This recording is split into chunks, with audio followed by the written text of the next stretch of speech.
Oke, sebelumnya mungkin saya akan buka dengan profil saya. Oke, ini saya Paulina Desiulandari, biasa disebut Desi atau dipanggil Desi. Untuk saat ini saya dipercaya sebagai Recruitment and Talent Manager, seperti itu. Jadi kalau kita ngomongin sumber daya manusia ya, berarti saya memantau gitu kan talent-talent baik itu yang ada di internal perusahaan kami melalui proses talent management, dan juga talent-talent gitu ya yang ada di eksternal perusahaan kita nih gitu ya, yang itu adalah para sahabat Minapoli ini gitu ya. Jadi kita juga akan memantau gimana nih teman-teman nih para lulusan-lulusan dari Fakultas Perikanan, teman-teman yang memang punya sertifikasi di dalam bidang perikanan, punya ketertarikan nggak sih bisa jadi talent pool di tempat kita nggak sih, seperti itu ya. Oke, berbeda dengan Pak Romel gitu ya. Kalau Pak Romel tadi 12 tahun ada di bidang aquaculture gitu ya. Kalau saya ini hijrah gitu ya, dulu besar di manufacturing otomotif, kurang lebih ada 10 tahun di manufacturing otomotif, lately 2 tahun ke belakang ini saya baru bergabung di dunia aquaculture. Jadi memang totally is a new new world for me gitu ya, untuk bidang aquaculture, seperti itu. Kalau tadi Pak Romel cerita gitu ya, salah satu kunci suksesnya itu adalah terus belajar gitu ya. Dalam 2 tahun ini gitu, karena saya baru bergabung juga di bidang aquaculture, percaya nggak percaya ya, saya juga belajar yang namanya budidaya gitu ya. Kenapa? Kalau saya cari teman-teman yang memang passionate gitu ya, ada di bidang budidaya, at least at the first saya harus tahu juga nih gimana sih caranya melakukan budidaya terhadap komoditas yang namanya ikan dan udang gitu ya. Saya di rumah juga bertambak seperti itu, ikan lele kecil-kecilan hanya di dalam ember gitu ya. Yang tadinya lumayan gitu kan, sekali tebar ada 50 bibit, sekarang sudah bisa dikonsumsi gitu ya. Jadi saya tahu nih challenge-nya apa sih sebenarnya di bidang aquaculture. Jadi at least teman-teman yang lebih expert di bidang budidaya compare to me gitu ya, dibandingkan dengan saya, harusnya bisa lebih, tangannya lebih dingin gitu ya, ketika teman-teman berhadapan atau melakukan aktivitas budidaya untuk perikanan, seperti itu. Oke, next slide, Mbak Laras. Oke, tadi kalau sudah diperkenalkan Japfa seperti itu ya. Japfa ini adalah national company gitu ya. Kita national company yang memang saat ini growing fast gitu ya. Kita ini adalah kalau teman-teman tahu Japfa sendiri itu kan apa sih, kalau di TV itu kebanyakan apa ya, hasil food processingnya ya, so good seperti itu ya. Kalau misalnya di dunia pakan itu ada pakan STP seperti itu. Ataupun kita juga besar di dunia poultry dan juga untuk di pembesaran sapi seperti itu ya. Jadi untuk PT Suritani Pemuka ini adalah perusahaan aquaculture, salah satu anak perusahaan atau divisi dari PT Japfa. Kita itu national company yang memang sedang grow fast gitu ya di Asia secara luas gitu ya. Kita ada cabang di Singapura, di Vietnam, di Myanmar, lalu India kita baru buka, lalu Bangladesh, ada di China juga, dan kita juga ada di Australia gitu ya. Jadi saya juga patut berbangga gitu bergabung di Japfa. Kenapa? Karena Japfa ini national company yang memang mulai mendunia seperti itu untuk produk-produknya. Ya, jadi kita ini adalah anak perusahaan dari perusahaan protein hewan terkemuka di Indonesia, PT Java Confit Indonesia. Ya, teman-teman mungkin sudah paham untuk produk-produknya, gitu ya. Nah, untuk di Indonesia ini sendiri kita mengoperasikan 5 pabrik pakan untuk ikan dan udang, gitu ya, dan menghasilkan berbagai jenis produk pakan untuk peternak ikan dan udang komersial, gitu ya. Oke, next. Nah, ini visinya nih tentang Suritani Pemuka. Jadi visi kita ini adalah menjadi perusahaan total solution di dunia aquaculture. Apa sih maksudnya total solution gitu ya? Total solution itu adalah yang menguntungkan gitu ya, menguntungkan, mencapai kinerja bisnis yang menguntungkan melalui orientasi kepada petani, produk nilai tambah yang terpercaya dan standar kualitas terbaik. Jadi kan kita sebagai negara aquaculture gitu ya, kalau bisa dibilang negara maritim ya, harusnya memang besar di Indonesia tuh bisnis aquaculture ini harusnya bisa menjadi besar. Kenapa? Karena kita negara maritim, which is 80% wilayah daripada kekuasaan Indonesia ini adalah dari perairan gitu ya. Tapi tadi balik lagi, kalau kita ngomongin perairan, tentunya nggak ada di dalam kota, semuanya ada di rural area, seperti itu. Ya, nah kalau kita ngomongin total solution, sebenarnya kalau di dunia industri aquaculture ini, industri pakan ini nggak bisa berdiri sendiri, teman-teman. Gitu ya, industri pakan ini nggak bisa berdiri hanya kita jualan pakan aja, gitu ya. Tetapi harus didukung dengan apa? Dengan industri-industri yang lainnya, baik itu dari pembenihan dan pembiakan, dan juga ada food processing-nya. Nah, ini yang kita sebut dengan total solution. Jadi kalau kita ngomongin, oh saya tertarik nih, pingin masuk ke industri pakan gitu ya. Oh ya udah deh, as it is saya pingin jadi formulator aja, nggak bisa gitu ya. Ya harus belajar juga soal budidayanya seperti apa, bagaimana cara nature bisnisnya aquaculture itu seperti apa gitu ya, penyakit-penyakit apa saja yang sedang update gitu kan. Nah, itu untuk apa menjadi nilai tambah teman-teman ketika teman-teman mau join di dalam industri aquaculture seperti itu. Nah, untuk ini adalah untuk growing our business gitu ya. STP memiliki 3 pilar value.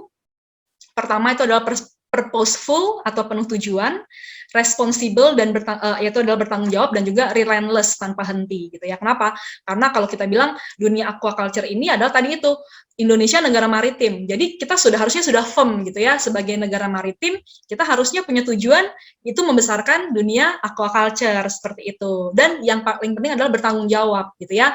Dengan bertanggung jawab artinya apa? Pakan yang memang kita hasilkan itu sangat environmental friendly seperti itu, dan juga untuk mendukung daripada para petani kita untuk bisa berbisnis dengan lebih baik dan relentless tanpa henti. Kenapa? Karena kalau kita ngomongin industri aquaculture itu nggak ada titik finishnya gitu ya. Mau pandemi juga itu aja gaspol terus gitu ya, kalau bahasanya anak-anak zaman sekarang gaspol remblong gitu kan. Kenapa? Karena selama orang-orang masih butuh makanan, industri aquaculture ini masih sangat menjual banget gitu ya. Kalau dulu saya di otomotif gitu kan deg-degan ya, mulai pandemi deg-degan gitu kan, teman-teman saya di otomotif mulai deg-degan, waduh gimana nih pandemi nih, semua orang stay at home gitu ya, gimana dong kita bisnisnya, bisa alive atau enggak gitu ya. Tapi kalau misalnya kayak sekarang nih, orang-orang banyak yang stay at home, malah yang namanya aquaculture tumbuh banyak di kota gitu ya. Dimulai dari apa? Dari ember aja kita bisa bikin yang namanya pembiakan lele seperti itu. Nah itu jadi makanya tanpa henti, nggak ada titik finishnya, selalu berinovasi, selalu terus maju untuk mendapatkan yang terbaik. Oke, next slide Mbak Laras. Nah ini secara singkat teman-teman sejarah perusahaan kita gitu ya. Jadi Suri Tani Pemuka ini bukan perusahaan kemarin sore seperti itu ya. Mungkin kalau dilihat dari tahun 1987 gitu ya, mungkin teman-teman belum lahir, Suri Tani Pemuka sudah lahir gitu ya. Jadi dari tahun 1987 gitu kan, Japfa sudah mulai concern di bidang aquaculture dengan membuka divisi aquaculture. Lalu our first factory itu ada di Banyuwangi gitu ya. Mana nih Banyuwangi ya? Teman-teman tahu nggak daerah Banyuwangi di mana? Jangan-jangan belum pernah dengar daerah Banyuwangi ya. Banyuwangi itu kalau nggak salah daerah Desa Penari itu ya, Banyuwangi, Mbak Laras kayaknya ya, daerah situ ya. Nah dekat-dekat sana. Jadi memang kenapa dipilih di Banyuwangi, karena di sana itu banyak para pembudidaya seperti itu. Di sana bidang aquaculture-nya sangat growing sekali, terutama untuk udang seperti itu ya. Lalu kita untuk di tahun 2005 dan sampai dengan tahun 2006 kita mendirikan pabrik di Lampung dan juga di Medan seperti itu ya. Lalu kita terus berinovasi, terus growing. Kita nggak cuma sekedar bikin pabrik saja. Tadi seperti yang sudah diinformasikan bahwa ini nggak bisa berdiri sendiri nih pabrik pakan. Harus punya apa? Harus punya supportingnya gitu ya.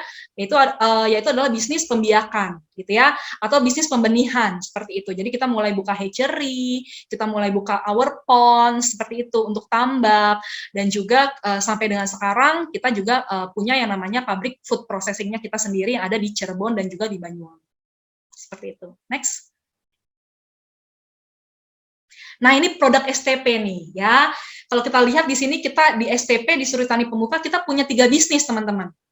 Pertama, lini upstream, midstream, dan downstream. Simpelnya adalah dari pakan jadi makan, gitu ya. Jadi dari bisnis pakan jadi bisnis makan, gitu ya. Bahwa pakan ini tadi seperti saya sudah bilang nggak berdiri sendiri. Ketika kita memproduksi pakan, harus ada apa nih? Oh, harus ada di tengah-tengahnya, itu adalah midstream, gitu ya. Bagaimana kita melakukan pembibitan udang dan ikan, lalu kita membesarkan, gitu ya, atau menerseri ikan dan udang kita, merawat ikan dan udang kita dengan apa? Dengan memberi pakan yang sudah kita produksi seperti itu. Lalu hasil daripada panen tambak-tambak kita masukkan ke dalam proses food processing atau industri pembuatan makan, seperti itu ya. Dan industri pembuatan makan kita ini sudah ada beberapa brand, gitu ya. Ada Java Prime Seafood. Kalau teman-teman yang suka pergi ke Hoka-Hoka Bento, ke McDonald's, gitu ya, ke Solaria, gitu ya, most likely itu produk seafoodnya itu dari Java Prime Seafood, gitu ya. Kita juga ada Ichinochi, yang itu adalah produk unagi, seperti itu, unagi kabayaki dengan saus kabayaki. Lalu kita juga punya seafood lovers dan kita punya So Good, gitu ya. Dan yang paling banggakan kita punya namanya Toba Tilapia. Jadi Toba Tilapia ini brand yang memang tidak dijual di Indonesia, tetapi memang fokus marketnya itu adalah untuk di Amerika, seperti itu ya. Jadi khusus nih ikan-ikan tilapia kita, ikan-ikan nila kita itu kita ekspor khusus ke US gitu dan Inggris dengan nama brand Toba Tilapia. Jadi memang dari brandnya aja cukup membawa kebanggaan ya. Jadi orang kan ketika beli apa nih Toba nih, daerah mana nih gitu. Jadi cukup membawa kebanggaan untuk Indonesia. Seperti itu. Next. Nah, kalau tadi kita lihat teman-teman ya, jadi memang kalau kemarin saya di-challenge oleh Mbak Laras gitu ya, Bu, gimana jadi pembicara nih untuk industri peluang kerja di industri pakan gitu ya. Kalau kami di tim berpikir ya, kalau kita ngomongin peluang kerja di industri pakan itu sangat sempit banget gitu ya. Kenapa teman-teman? Karena memang industri pakan kita itu sudah menggunakan teknologi dan memang bukan industri yang memang padat karya. Beda kayak industri otomotif ya. Kalau industri otomotif itu satu pabriknya itu isinya 30.000 orang, 100.000 orang gitu ya. Tapi kalau industri pakan itu so simple banget untuk bisnis prosesnya. Kenapa itu? Ya sesimpel kita memasak daripada produk pakan itu. Jadi memang kita banyak mengandalkan mesin gitu kan, dan proses sangat simpel, hanya memasukkan bahan baku ke dalam mesin kettle itu gitu kan, ke dalam boiler seperti itu untuk dimasak, lalu ke mesin extruder dan mesin pelleting tadi itu untuk dicetak seperti itu, dan juga langsung dikemas seperti itu ya. Jadi memang secara proses itu sangat simple sekali gitu ya. Lah, terus gimana dong Bu gitu ya? Berarti saya susah dong untuk bisa berkarir gitu ya di dunia aquaculture gitu ya. Nah, nanti dulu nih. Makanya perspektif teman-teman harus lebih dilebarin lagi, lebih diperluas lagi. Bahwa kalau kita pengen berkarir di industri aquaculture, jangan hanya berpikir ke pabrik pakannya aja. Gitu ya, tapi ada beberapa lini bisnis lain yang memang itu saling berkesinambungan dan itu sebetulnya semuanya sama-sama ada challenge-nya gitu ya. Nah, di wilayah operasional kita itu dari Sabang sampai Merauke kita punya hatchery di ujung barat itu di Aceh gitu ya, sampai dengan kita punya di ujung nggak sampai ke ujung timur ya, di ujung timur kita punya tambak ya di Papua ya, tapi memang itu masih kerjasama seperti itu. Kalau yang on tambak itu ada di Makassar, di Kabupaten Baru gitu ya. Kalau pabrik kita ada di 5 tempat, Lampung, Purwakarta, Gresik, Banyuwangi, dan Medan. Totally nggak ada yang di Jabodetabek ya guys. Gitu ya. Jadi benar-benar harus siap dengan ya pindah KTP gitu ya. Kenapa? Kalau misalnya mau berkarir di wilayah operasional aquaculture, itu memang nggak ada yang di Jabodetabek. Satu-satunya yang ada di Jabodetabek itu adalah head office kita di Wisma Millenia di daerah Jakarta Selatan. Isinya apa? Isinya anak psikologi, HRD, ya kan? Isinya itu hanya orang HRD dan orang finance, gitu ya. Nah, jadi teman-teman kalau pengen Jabodetabek, ini memang agak tricky nih, gitu ya. Tetapi sebenarnya kalau saya setelah 10 tahun masuk dunia otomotif ya, dan sekarang saya ada di dunia aquaculture, sebenarnya tuh saya agak ada semacam penyesalan ya gitu ya. Kenapa kok nggak dari dulu nih saya masuk di industri aquaculture gitu ya. Kenapa teman-teman? Karena industri aquaculture ini adalah industri yang paling santuy, tapi duitnya banyak. Gitu ya. Kenapa maksudnya santuy? Kerjanya itu kalau saya lagi visit ke hatchery, pertama saya visit ke hatchery ya, saya tuh rapi jali gitu ya, pakai kemeja, pakai celana jeans, pakai sepatu cats gitu. Sampai di sana suruh lepas semua guys, gitu ya, disuruh lepas semua. Dalam artian, Bu, karena nanti di sini kita ada yang namanya apa? Biosecurity, ya, dimana kita harus nyelam tuh ke namanya yang namanya ke cairan disinfektan, ya kan, untuk kita menunjang our bisnis supaya komoditas kita healthy gitu kan. Nah, artinya, wah di sana tuh saya pas pertama masuk tuh bingung, loh di sini pada kerja apa enggak sih, nih hari apa sih gitu ya, kayaknya waktu itu saya berkunjung tuh hari Kamis, di sini apa weekendnya lebih cepet gitu kan, kok semua orang celana pendek kan pakai sendal jepit gitu ya. Oh, begini caranya ya kalau kerja di aquaculture. Santai, ya kan? Bukan santai dalam artian yang apa namanya ya, ya kerjanya santai, ongkang-ongkang kaki nggak kayak gitu juga ya. Tetapi kita secara dress gitu kan, secara dress code itu nggak harus terlalu serius gitu ya, nggak terlalu serius. Tapi kalau lihat performance, ya kan, bisa lah di-compare sama perusahaan-perusahaan terkemuka lainnya gitu ya, perusahaan-perusahaan yang komoditasnya memang di dalam kota seperti otomotif dan lain-lain gitu, nggak kalah deh kalau secara performance dari bidang finansial gitu ya. Tapi itu ada harga yang memang harus dibayar sama teman-teman gitu ya. Kalau pengen berkarir di dunia aquaculture, siap-siap nih, pabriknya aja Lampung, Purwakarta, Gresik, Banyuwangi, dan Medan. Apalagi kalau kita ngomongin industri midstream. Adanya di Lampung, Carita, Indramayu, Banyuwangi, Singaraja, Negara, Makassar, Anyer, Sumbawa, dan Aceh gitu ya. Tambaknya aja ada di Bomo dan Situbondo gitu ya. Mungkin bingung lihat di petanya belum pernah dengar gitu ya. Ini wilayahnya ada di mana. Tetapi kalau saya ngobrol sama teman-teman gitu ya, wah sekali panen nih ya kan, iPhone di tangan, langsung DP kendaraan gitu ya. Kenapa? Karena memang kalau di daerah-daerah rural seperti itu jauh dari yang namanya godaan mall. Otomatis uangnya bisa di-saving seperti itu. Tetapi ya itu dia, harus siap yang namanya ganti KTP nih. Karena kalau mau terus berkarir nggak bisa ngomongin setahun, 2 tahun, 3 tahun. Harus embed tuh yang namanya kompetensinya. Harus minimal 5 tahun, ya kan? Jadi kita punya kompetensi udah embed di bidang tersebut gitu ya. Dan seru kan kerja di pinggir pantai ya kan, kita lihat ada angin sepoi-sepoi gitu ya. Jadi kerjanya ya itulah seru lah kalau menurut saya untuk di bidang aquaculture. Nah, untuk food processing kita atau downstream kita ada di Cirebon, Simalungun, dan Banyuwangi ya. Di Simalungun tuh ada di daerah Sumatera Utara, di dekat Medan sana, di dekat Danau Toba ada Simalungun, dan juga ada di Banyuwangi seperti itu. Next slide.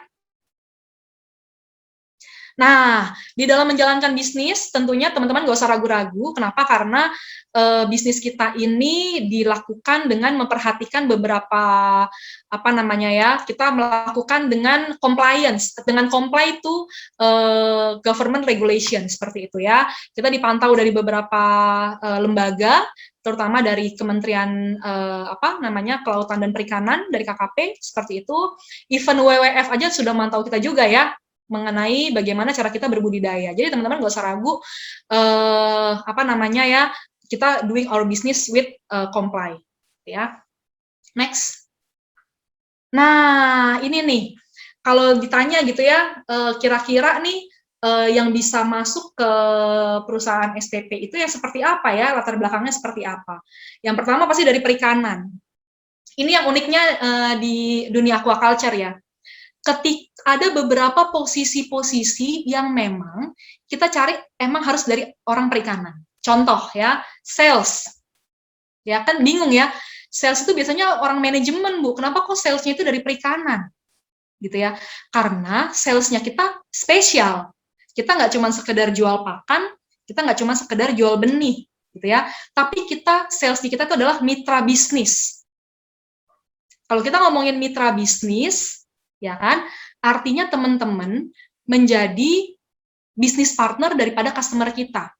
Tahun ini kita mau bikin ekspansi tambah kita berapa ton, gitu ya, berapa ton nih. Oke, sekarang ini penyakit yang lagi hits apa? Tadi ada APHND untuk di udang, seperti itu ya. Lalu bagaimana penanganannya, gitu ya? Kenapa untuk di sales kita prefer teman-teman yang dari perikanan? Karena memang akan langsung berhubungan dengan komoditas yang adalah ikan atau udang, gitu ya. Mungkin teman-teman itu suka dengan ikan dan udang, tapi belum tentu ikan sama udangnya suka sama teman-teman, ya kan? Nah, ini teman-teman yang memang punya sertifikasi budidaya, biasanya kan tangannya dingin ya. Itu yang bisa menjadi kunci sukses daripada sales kita. Gitu ya. Untuk perikanan juga ini bisa masuk ke QC. Gitu ya. Tapi memang teman-teman QC yang punya minat, kalau di perikanan itu ada banyak ya. Ada yang minatnya itu ke genetik, ada yang minatnya ke nutrisi, ada yang minatnya itu adalah laboratorium, gitu ya. Nah, untuk yang QC ini adalah teman-teman perikanan yang minatnya itu adalah laboratorium. Kenapa? Spesialnya teman-teman dari perikanan dengan teman-teman dari kimia ketika masuk ke QC itu bedanya apa? Ya, bedanya teman-teman tuh tahu karakteristik daripada kita punya raw material. Seperti itu, ya. Teman-teman sudah lebih familiar, gitu ya. Teman-teman sudah punya prior knowledge terkait dengan kalau fish meal model ini diganti dengan bahan yang lain, itu akan menjadi seperti apa? Efeknya apa ke dalam budidaya? Itu yang nggak dimiliki oleh teman-teman yang ada di kimia dan biologi, gitu ya. Jadi teman-teman karena kalau di bidang perikanan benar-benar harus kuat terkait dengan teknis budidayanya. Kenapa? Dari angle manapun, dari sales, dari QC, teman-teman harus punya visi bahwa apa yang saya lakukan ketika menjual, apa yang saya lakukan ketika saya melakukan quality control, itu harus berimpact terhadap ketika hal tersebut dilakukan di dalam aktivitas budidaya. That's why kenapa kita cari dari teman-teman, pasti kita cari dari teman-teman perikanan, seperti itu ya. Nah, di perikanan juga, teman-teman juga kita banyak butuhkan untuk apa? Untuk sebagai teknisi. Ini udah pasti banget ya, sangat relate banget gitu ya. Baik itu teknisi yang sifatnya itu adalah kita kerjasama dengan customer maupun teknisi yang ada di kita sendiri, seperti itu. Ya kan? Karena kenapa ada beberapa apa namanya ya, technical skill yang sangat spesifik gitu kan, SR, FR dan lain-lain yang itu hanya diketahui oleh teman-teman perikanan gitu ya. Selain itu juga untuk teman-teman perikanan kita juga open gitu ya, selain tadi sales, ada QC, ada juga apa namanya teknisi budidaya gitu ya. Teman-teman perikanan juga ada beberapa yang di apa namanya teknisi tambak seperti itu ya, teknisi tambak, lalu untuk di bagian operator seperti itu ya.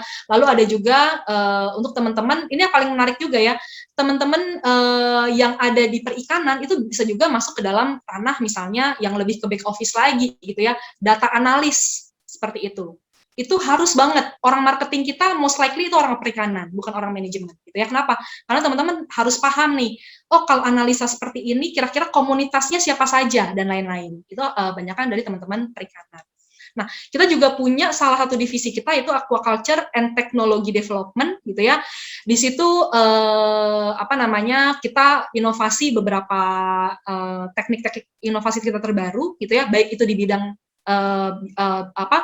genetika maupun di bidang engineering gitu ya. Engineering itu maksudnya seperti ini, gimana caranya bikin nanobubble misalnya seperti itu ya, gimana caranya bikin alat apa namanya mengukur salinitas tetapi digital gitu ya. Nah, itu kita sekarang sedang banyak sekali untuk inovasi di bidang itu seperti itu. Jadi kita juga butuh teman-teman dari perikanan seperti itu ya. Nah, tapi jangan salah nih, teman-teman banyak saingannya juga ya.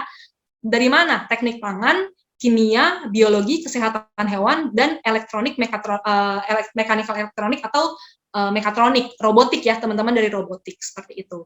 Sehingga teman-teman harus tahu nih, oh karena ini bidang aquaculture, harusnya apa namanya teknis budidaya teman-teman ini harusnya di atas rata-rata nih, untuk bisa compare, bersaing dengan teman-teman yang ada di teknik pangan, kimia, biologi, kesehatan hewan, dan di mekatronik. Contohnya misalnya kayak di QC. Kalau kita nggak dapat anak perikanan yang oke, kita akan lihat dari kimia dan biologi. Gitu ya. Tapi kita pasti prioritaskan anak perikanan dulu, gitu kan. Kayak misalnya di bidang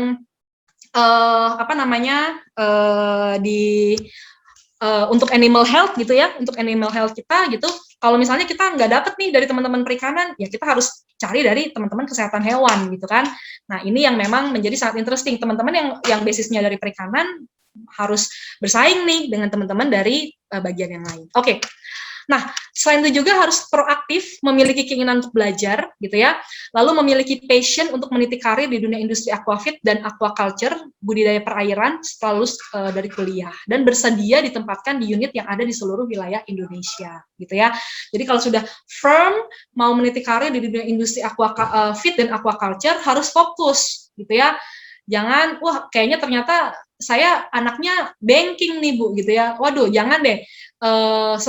Setelah masuk ke dalam industri aquaculture, ya emang harus fokus. Kenapa? Pasti akan berkembang dan sukses bersama dengan kita. Next slide, last slide ya Mbak. Nah, ini teman-teman yang sekarang lagi kita open, ya kita lagi open untuk manajemen trainee shrimp hatchery. Lalu kita open juga untuk quality control, technician juga kita sedang open, shrimp farm technician, lalu ada juga hatchery production, mechanical dan electrical staff, dan teman-teman nanti bisa juga daftar melalui online gitu ya, melalui link yang ada di layar, seperti itu. Anyway, thank you untuk atensinya pada sore hari ini teman-teman. Semoga kita bisa bertemu ya di dalam proses rekrutmen dan seleksi gitu ya. Nanti ketemunya dengan saya dan tim seperti itu, dan semoga nih teman-teman yang join hari ini ada 87 partisipan gitu ya, bisa bisa berkesempatan juga dan kita bisa ketemu dan bergabung di PT Sri Tani Pemuka Java Group. Thank you.